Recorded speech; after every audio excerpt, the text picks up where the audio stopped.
Liberal Fox News commentator Jessica Tarlov had the opportunity to spar with her four right-wing co-hosts on a variety of issues pertaining to the southern border, Hunter Biden's deposition, and a recent and disastrous Supreme Court decision which could have outsized impact on American democracy. But before we unpack all that, if you end up liking this video and you want to support the channel, please be sure to hit the like, subscribe, and alert bells before you go. I'd greatly appreciate it. All right, friends, we have several clips to play in this video. It's a lot of fun always when we look at what Jessica Tarlov does. Again, she is pregnant. She's going to soon be on maternity leave, so we are going to be without her for, I assume, a few months. It's going to be very challenging, so we got to get our fix in while we can. And in this most recent episode of The Five, Tarlov had a lot of fodder with which to work, and each of the stories that she's reacting to merit their own videos. I know two of them we're going to be talking about later on today in videos that I will record. But we're going to start with the first one, which is President Biden and Donald Trump recently went to Texas to visit the southern border. Now, President Biden went to Brownsville. I think Trump went to Eagle Pass, Texas, maybe. But basically, it was a campaign stop for both of them, but also for Biden, it's part of his duty as chief executive. Right now, there's an issue at the southern border. There's stalled bipartisan border legislation, which stalled, by the way, of course, because of Donald Trump's political meddling, because he wants to use the issue as a wedge issue to hurt Biden. So that's the context for all of this. The Five is analyzing these two dueling visits between the two party candidates in Texas at the southern border. This is what Tarlov had to say. Start with, because I didn't know exactly what question you were going to give me, is the baseline that nothing Joe Biden was going to do today was going to be good enough for you. So that's the basis that I'm working from. Now we'll go to what Secretary Johnson was talking about. So he was focused on the fact that there are 1,900 miles of U.S.-Mexico border, but only 300 miles Mexico and Central America. He said that's what we need to put pressure on. Mexico needs to be doing more. I didn't know how much cooperation they had gotten from sanctuary cities to work with the feds. That's something that President Biden should try to move back or bring back into action, I should say. They were able to get people who were violent criminals out, people who are committing some of these terrible... What are you saying? What are you saying? Are you saying that the big cities are cooperating with ICE? They were in the Obama administration. That's what let's just talk about Joe Biden. I'm talking about what everyone but Joe Biden. So you see how they're frothing at the mouth. Sorry to interrupt, but again, some of the stuff needs real-time reaction. So she's saying that once upon a time under the Obama administration, there was greater cooperation between so-called sanctuary cities and the federal government. She's saying that President Biden, right or wrong, should lean on sanctuary cities to get back to that. And Jeanine Pirro is frothing at the mouth. Why are you talking about that? She's saying that this is something, in her opinion, that Biden should do. She is talking about Biden, but Pirro hears Obama and just goes on this predictably right-wing tirade. I digress. He went there today. What did he tell you? Well, he told me that we need to pass the bipartisan border deal. And you know why? Because we need things like more Border Patrol agents. We need a higher threshold for asylum. To let more people in? Why do we need more Border Patrol? To stop people from coming. What are you talking about? You build a wall, you do remain in Mexico, and you do the Title 42. I guess I was right that nothing Joe Biden could have said or that I could have said would have stopped you guys from doing this. Right. These are real solutions. So real quick, a couple of things. Number one, Border Patrol, when you have an historic surge at the southern border, which is what Fox News tells us time and time and time again, then yes, of course, it makes more sense to have more Border Patrol. And then she says, what would more Border Patrol do? Let people into the country?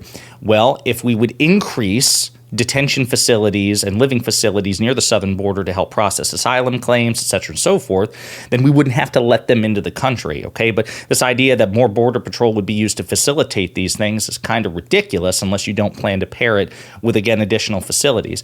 To say nothing of which, you all racistly and despicably say that it's an invasion, right? Well, if that's true, if we are being invaded, which obviously we're not, then additional security at the southern border and boots on the ground would probably be right up your alley, right? Unless your criticism, of course, is in bad faith, which obviously it is. The other two issues that she mentioned, remain in Mexico, again, spurious evidence to indicate that that worked, plenty of evidence to indicate that it didn't. Remain in Mexico was employed by the Biden administration, and yet we saw rates of undocumented contact or illegal contact at the southern border increase when Remain in Mexico was in effect. When Trump employed Remain in Mexico, rates were already declining. So again, the evidence is spurious. Title 42 requires a crisis. The COVID crisis, which is what Donald Trump used to employ Title 42 in the first place, is over. You all demanded that the crisis be considered over. So again, as Jessica Tarlov says, there's nothing that Biden could do or say that would please these people because, of course, their criticisms are in bad faith. Let's keep it moving. I love you, but let's keep it moving. I'm not going to say it back to you. I just want to add that also John Fetterman said today that he would be open to a grand bargain about H.R. 2. No, it's good. These are things that are good for you. Why don't you let me get it out? You can as long get it as out. you don't touch DACA. You get it out, Jessica. Because again, Jessica, as you know, their criticisms are not good faith. They didn't want you to get it out because you're informing their audience and they can't handle that. So again, it wasn't just about the issue at the southern border or the dueling trips at the southern border, rather. Then they also spoke about the court case. So the Supreme Court, and again, we're going to do a video about this. The United States Supreme Court made a decision, a disastrous decision, in my opinion, that they're actually going to hear Donald Trump's claims that he's entitled to absolute legal immunity. And it's going to bog down the timeline about the January 6th case in D.C., right? So with that in mind, this is the context of Jessica Tarlov's next statements. So maybe I have 30 seconds. I love days when you guys think that you're describing Joe Biden, but you're actually describing Donald Trump. So the person who didn't want the American people to be able to speak in 2020 was Donald Trump, and he had his team of crackpot lawyers fan out across the country to bring frivolous lawsuits when there had been recount after recount to make sure that the American public was disenfranchised and that we wouldn't know how Georgia voted and we wouldn't know how Arizona voted.